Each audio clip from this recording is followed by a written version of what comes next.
Someone should tell parties like Sinn Féin that they can have climate action or a lower cost of living, but not both. This is SCALLAN and you're watching Gript Media.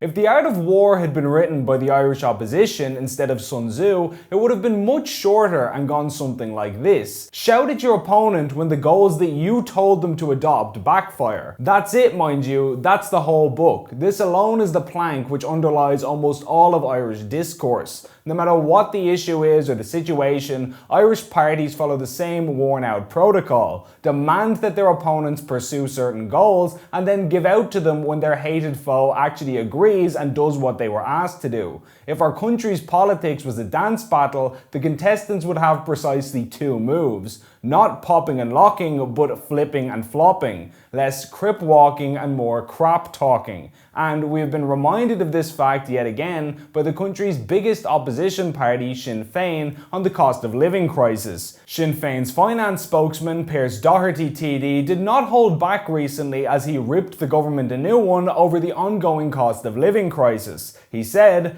"Household energy prices are up by 57% while the cost of home heating oil has more than doubled. These are not just numbers, but represent the real hardship being felt by households who simply cannot bear these price increases. It is disgraceful that this government refuses to act while households face the biggest price shock in decades." Doherty also referenced the urgent need to reduce petrol and diesel costs for drivers. Now, undoubtedly, everything said here is absolutely true. You can't fault the reasoning so far. While inflation is certainly hitting households hard across the board, energy is by far the biggest source of this crisis. Specifically, the government's insistence on heavily taxing energy and fuel to reduce Ireland's carbon emissions and meet our climate targets. And Sinn Féin is right to call this out. It is indeed outrageous. And if they left it there would be no problem at all. But of course, they didn't leave it there. They went a step further. Within hours of Doherty's statement, Sinn Féin issued a second press release. "Government must make up lost ground on climate action." Sinn Féin spokesperson on climate justice, Senator Lynn Boylan, has called for immediate action to address the slow progress in achieving the climate action plan measures. Bear in mind, Doherty and Boylan's two statements were posted just 4 hours apart. They're demanding both of these things at the same time. So in summation, the message to the government appears to be, why aren't you doing more on climate change? And also, how dare you do more on climate change?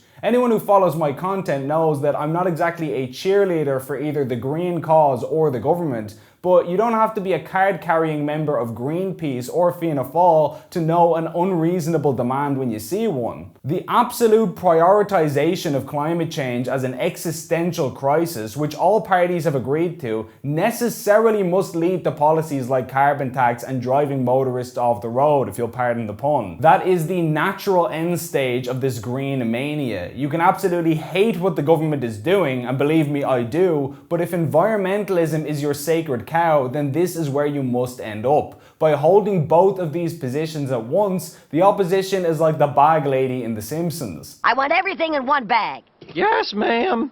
But I don't want the bag to be heavy. Well, I don't think that's possible. What are you, the possible police?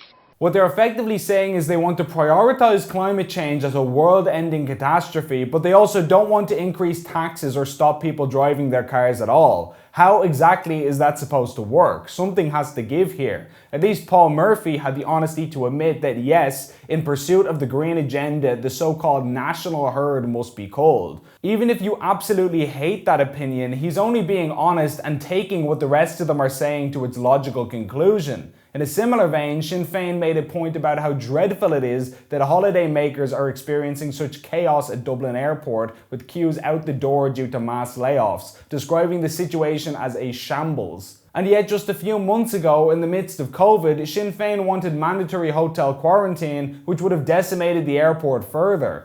Obviously we welcome the fact that there's any quarantine, but this does not go far enough. And that is the anger that people are feeling. And there are many more such examples, of course. Ireland in 22 is sandwiched between, on one hand, an incompetent government, and then on the other hand, Schrodinger's opposition, where every policy is at the same time crap and also not implemented extensively enough apparently. Dandelion seeds don't blow around in the wind as well as these lads. If these parties want to be taken seriously as maybe being able to one day lead the country through various crises, then they should get off the fence and pick a clear stance on these vital issues once and for all. Please like and share this video, and if you enjoyed it, please consider signing up for a monthly donation via the link on screen to help us produce more content like this. Alternative media like Gript needs all the assistance it can get, and every donation goes a long way. As always, thanks for watching.